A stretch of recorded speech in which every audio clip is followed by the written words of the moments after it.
Olá! Na aula de hoje, vou dar uma introdução a redes neurais artificiais multicamada. Meu nome é Fagner Paes. Primeiramente, uma introdução rápida sobre a rede neural biológica. Afinal, foi devido à facilidade e à naturalidade com que os neurônios biológicos podem aprender que levou a tentativas de emular uma rede neural biológica em um computador. Aprender é uma característica fundamental e essencial da rede neural biológica. Redes neurais têm a capacidade de aprender através da experiência de vários treinamentos. Um exemplo disso é quando nós éramos crianças e nossas mães falavam para a gente não colocar o dedo no fogo, não brincar com fogo. E quando criança, muito curioso, a gente vai lá e coloca o dedo para ver se realmente vai queimar. E isso traz uma experiência negativa, mas que, por outro lado, o nosso cérebro aprende e associa que fogo queima. Portanto, é dessa maneira que os nossos neurônios treinam. Ok?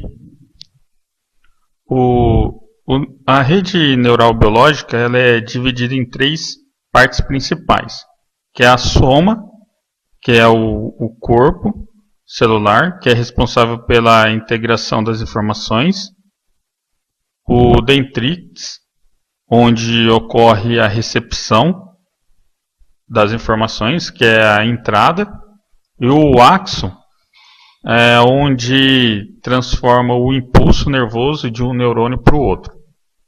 E além disso, nós temos a sinapse, que é o local de contato entre os neurônios, onde ocorre a comunicação. Bom, redes neurais artificiais foi criada em 1943 por Warren McCulloch e Walter Pitts, que propôs uma ideia muito simples do que é ainda a base para redes neurais artificiais. A rede neural artificiais são modelos computacionais baseados num sistema nervoso central, que é o cérebro, que são capazes de realizar o aprendizado de máquina e reconhecimento de padrões. Só para ter uma ideia, as redes neurais artificiais podem ter centenas ou milhares de unidades de processamento. Já o cérebro de um mamífero ele pode ter muitos bilhões de neurônios. Isso significa que a capacidade dos seres humanos em pensar ainda é superior que a de um computador.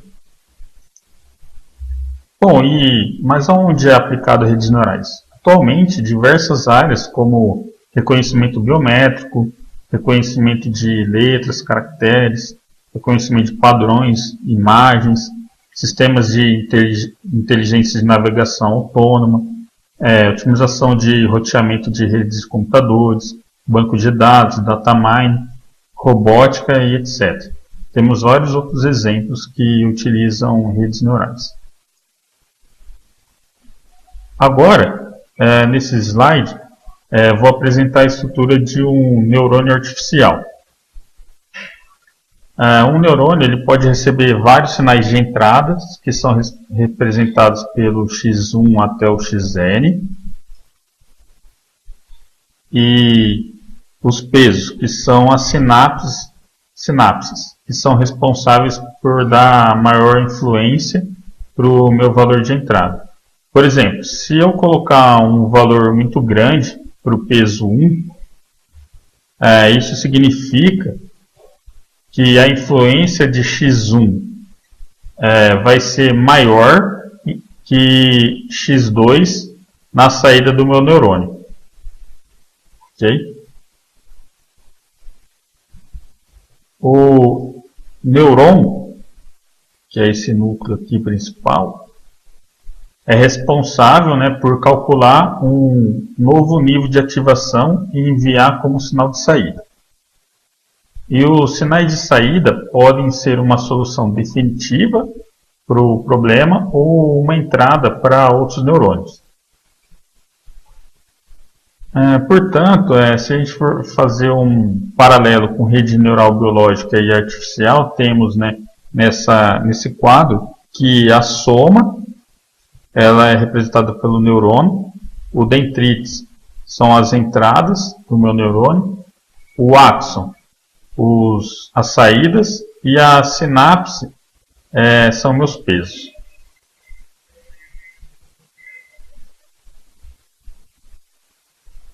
O perceptron, que é a rede neural artificial mais conhecida, foi proposta por Rosenblatt em 1959.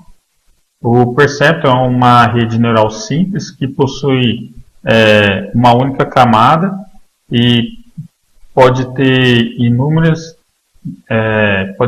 indeterminadas entradas. Ele possui uma função linear separável, representada pela somatória das entradas versus os pesos e thresholds, ou limites. E o limite é representado pela função de ativação sigmoide, que transforma a entrada, que pode ter valores infinitos, em um valor na faixa entre 0 e 1.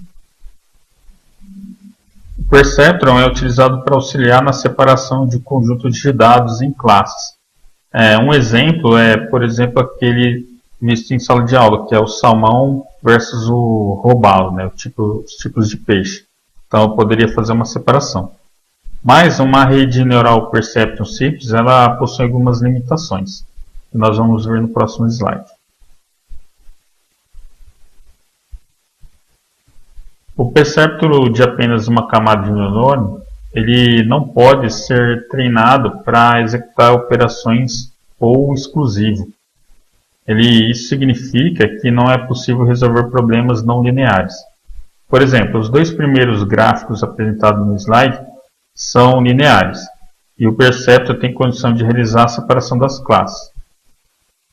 É possível ver na porta END que as saídas zeros são representadas por pontos brancos no gráfico, e a saída com valor 1 é representada por ponto preto. Portanto, a classe 0 e classe 1 podem ser linearmente separadas com uma reta, né? Da mesma forma, com o exemplo da porta OR. Mas, já no exemplo da porta O exclusivo, o perceptron camada única não é capaz de realizar a separação das classes 0 e 1, como é única reta, conforme apresentado no gráfico aí. Para isso, seria necessário várias retas, né? Eu não consigo, traçando apenas uma reta aqui, conseguir separar os pontos pretos dos pontos brancos. É diferente do que é apresentado na porta END e na porta OR. Então, para isso foi criadas as redes multicamadas, para resolver esse tipo de problema. Bom, agora no nosso próximo slide, nós vamos entrar na parte de redes neurais multicamadas. A rede neural multicamada ela possui uma ou mais camadas ocultas, com um número indeterminado de neurônios. Isso vai depender, lógico, do problema que desejamos solucionar. Nesse caso, a saída possui uma função não linear, onde poderia ter, por exemplo, vários xizinhos aqui. Opa, o xizinho aqui está estranho. Então, poderia ter vários x e aqui as bolinhas. Então, nesse caso, eu conseguiria separar aqui através de uma função não linear. No caso de reta, eu não conseguiria fazer isso. E para treinar a rede neural multicamada, o método mais utilizado, o algoritmo mais utilizado é chamado de backpropagation.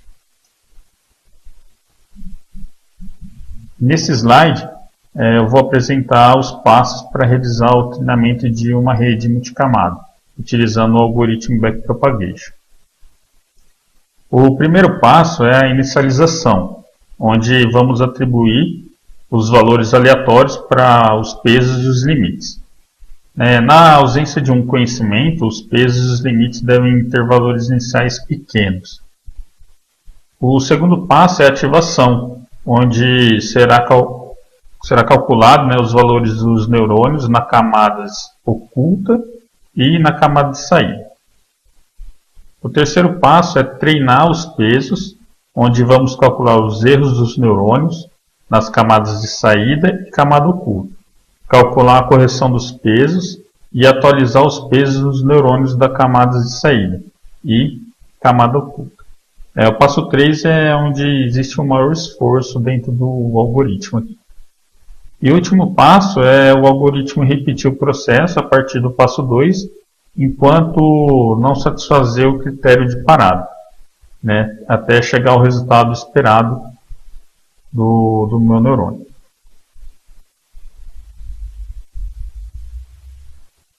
Em nossa aula, nós vamos realizar o treinamento da porta ou exclusivo, né, onde o nosso objetivo é treinar o neurônio para alcançar a saída desejada. Nesse caso, a porta O ela é representada, né, por entrada x1 e x2 e a saída desejada.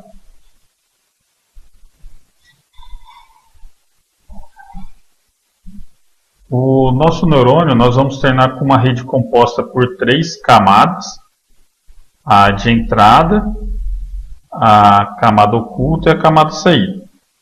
Nossa camada oculta ela possui 2 neurônios, que é o 3 e o 4, e um neurônio na camada de saída. Bom, conforme os passos de treinamento do algoritmo Backpropagation, o primeiro passo é atribuir os valores aos pesos e os limites. Lembrando que na rede neural o peso faz o papel da sinapse em uma rede biológica, né, que é a comunicação entre os neurônios.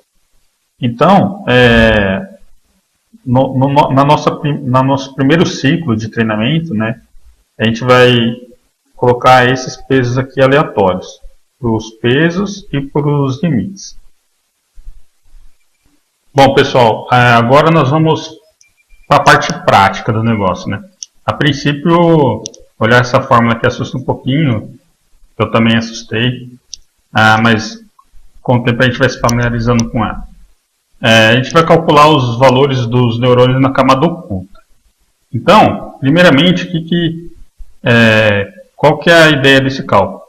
Encontrar a saída do neurônio 3 e do neurônio 4. Através de suas entradas e pesos. Okay? A fórmula para calcular a saída do neurônio é y, j, onde o j é o número do neurônio, sigmoide é a somatória das entradas versus o peso, menos o limite, o threshold do neurônio. Bom, então, o neurônio 3 ficaria da seguinte forma a fórmula. Sigmoide da entrada 1, okay? Entrada 1, vezes o peso W13, mais a outra entrada do neurônio, que é o X2, vezes o peso W23, menos o limite 3, que é esse cara aqui. Então, alterando as variáveis aqui para os valores que a gente atribuiu no passo 1, então ficaria a fórmula onde o sigmoide, a fórmula do sigmoide é 1 dividido por 1 mais e elevado a x. O x seria a somatória do neurônio, okay? E o resultado seria esse valor aqui. A mesma coisa a gente vai fazer para o neurônio 4. Então, atribuir os valores para o neurônio 4, onde agora o x1, a entrada é x1 vezes o W14, que é o peso, mais o x2 vezes o W24, menos o limite do neurônio 4. Bom, então alteração aqui das variáveis para os valores, e o valor de saída do neurônio 4 é esse valor aqui. Então, né, nesse primeiro cálculo, nós encontramos os valores da saída do neurônio 3 e do neurônio 4. O próximo passo é encontrar a saída do neurônio 5. A fórmula é a mesma, só que a diferença está em relação às entradas do neurônio 5, que são os valores calculados da saída do neurônio 3 e do neurônio 4. Então vamos para o cálculo. O y5 é igual ao sigmoide de y3, y3 aqui, ó, vezes o W35, que é o peso aqui, esse peso aqui, mais a saída do neurônio 4, que vai ser a entrada do neurônio 5. Então é esse cara aqui, y4, vezes o W45, menos o threshold do neurônio 5. Então, alterando aqui os atributos aqui para as variáveis, então eu tenho esse valor de saída para o meu neurônio da camada de saída. Feito isso, a princípio eu fiz o primeiro ciclo, vamos dizer assim, do cálculo do valor da saída do neurônio. Só que acontece, o meu neurônio aqui, a saída deu 4.5097. E o valor esperado para uma porta ou onde as entradas 1 e 1 no x1 e x2 aqui, certo?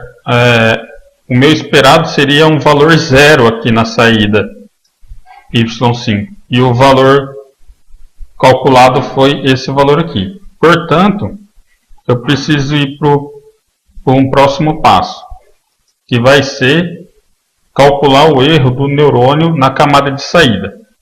Então, nós vamos calcular o valor da diferença. Então, a princípio, eu vou utilizar essa fórmula aqui, onde o delta para o K vai ser o meu neurônio 5 aqui, igual a YK, que vai ser o Y5, vezes 1, menos YK de novo, eu vou repetir aqui o Y5, então eu vou substituir esse cara aqui, vezes o EK do perceptron. Esse E aqui é o E onde é o erro, né? Então vai ser a saída desejada menos a saída calculada do meu neurônio. Então, alterando isso aqui, esse primeiro aqui, ó, esse EK, alterando aqui nessa forma, então eu vou ter a saída desejada, que era 0, menos a saída calculada. Então, deu um valor negativo aqui. Em seguida, eu preciso substituir na fórmula do delta aqui.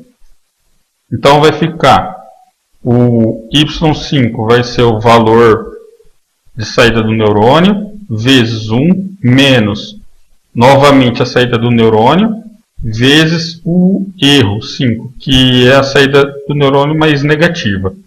Então, eu calculei aqui, nesse slide, o erro do neurônio, que ficou menos 0.274.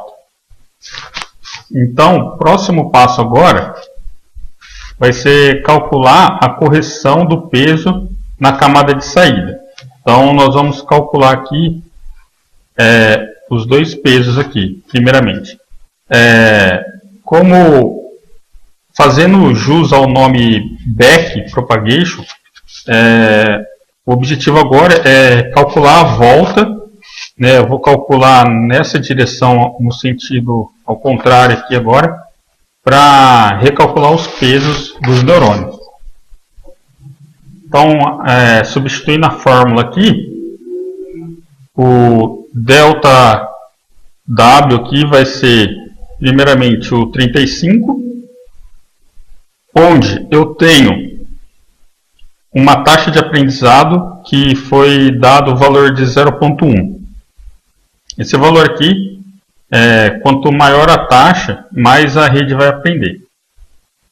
Vezes o W3, que é a saída do meu neurônio 3, certo? E o delta 5, que foi o erro do peso do neurônio 5. Que então, substituindo os valores aqui, eu vou chegar a esse valor aqui, negativo. E aí eu preciso fazer isso também para o W45 e para o limite 5. É a mesma coisa, só substituir na forma.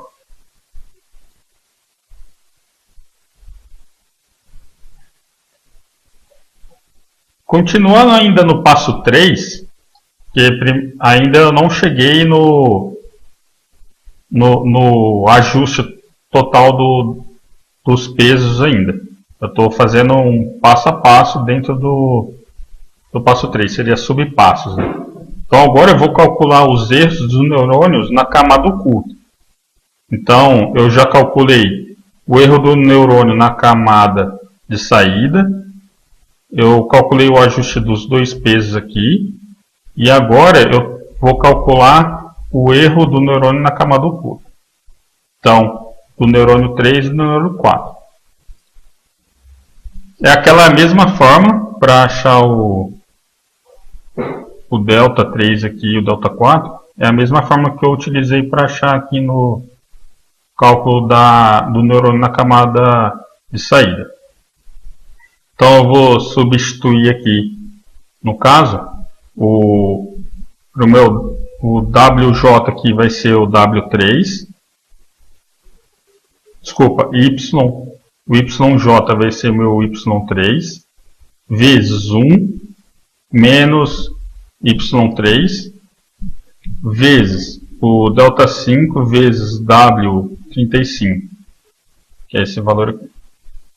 Então, substituindo os valores, vai ficar a saída do meu neurônio 3, que foi 0,5250, que foi aquele valor que a gente calculou a saída do neurônio, vezes 1, que é uma constante aqui, menos, novamente, a saída do neurônio 3, vezes o meu erro no neurônio 5, vezes o valor do meu W35, que é aquele valor inicial ainda.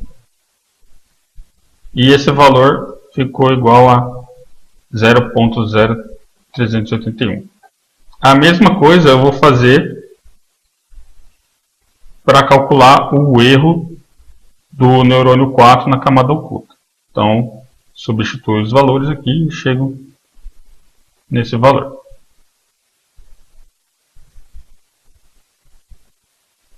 Da mesma forma que eu fiz o cálculo da correção do peso na camada de saída, eu vou fazer agora na camada oculta.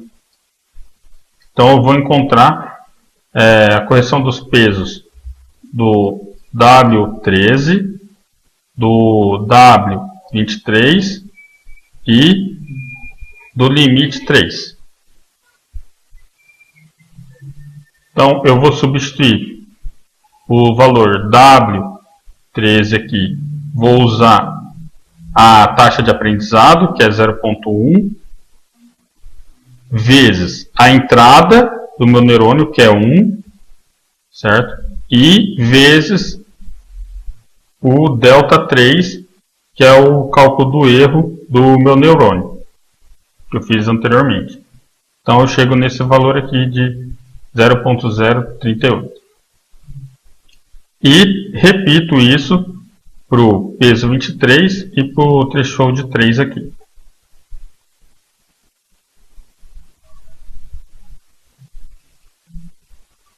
Opa!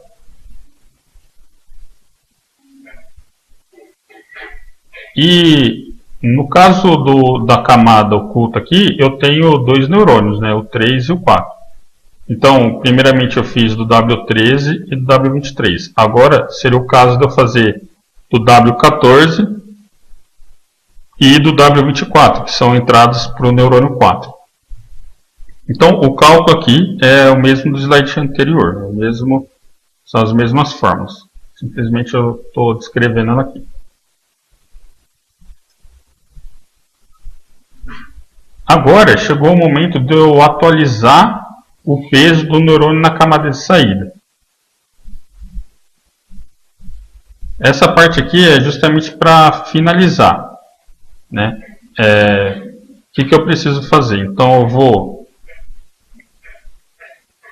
substituir aqui na fórmula o W35, onde o W35 mais o delta do W35 é igual a 1 menos 1.2, que foi o valor que eu atribuí lá no início do passo 1, menos o valor delta que eu encontrei para ajustar o peso do W35. Então, o resultado agora é menos 1.2067. Em seguida, eu faço o mesmo cálculo para o W45 e para o threshold 5. Então, a partir deste momento, os valores do peso W35, W45 e do threshold 5 passam a ser esses aqui e não mais aqueles valores atribuídos no passo 1.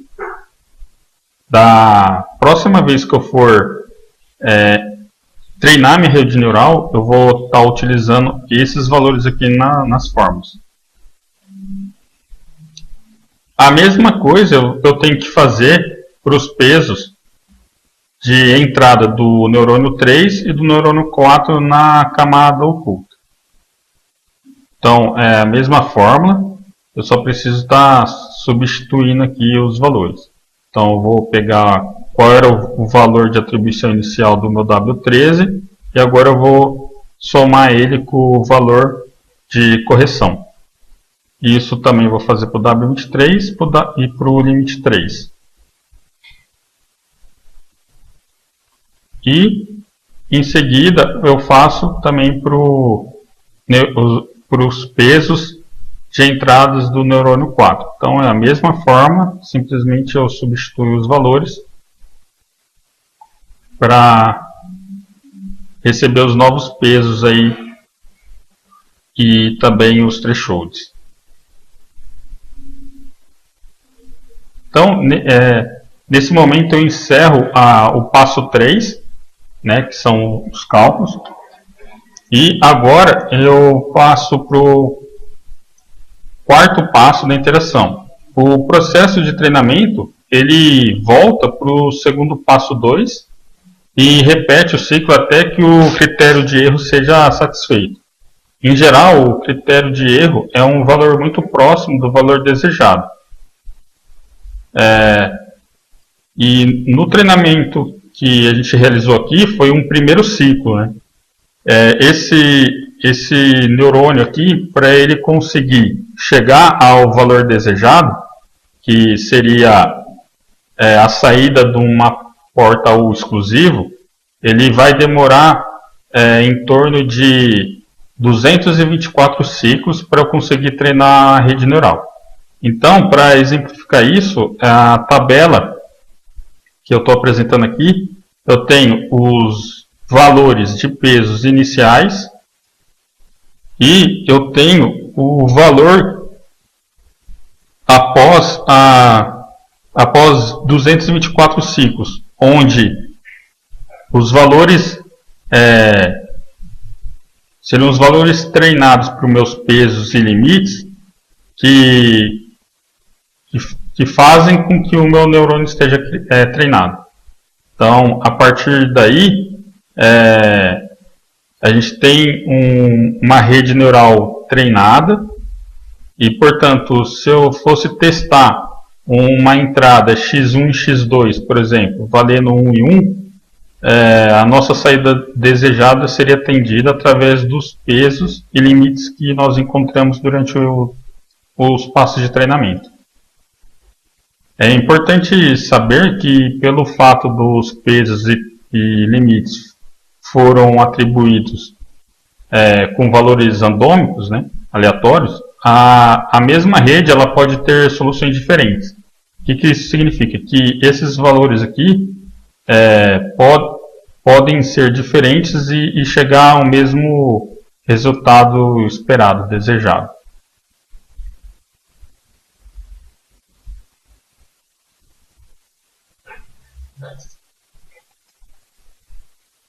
Bom, pessoal, esse vídeo teve o objetivo de realizar uma breve introdução sobre redes neurais artificiais multicamadas. Dúvidas e sugestões, por favor, deixem seus comentários. Muito obrigado.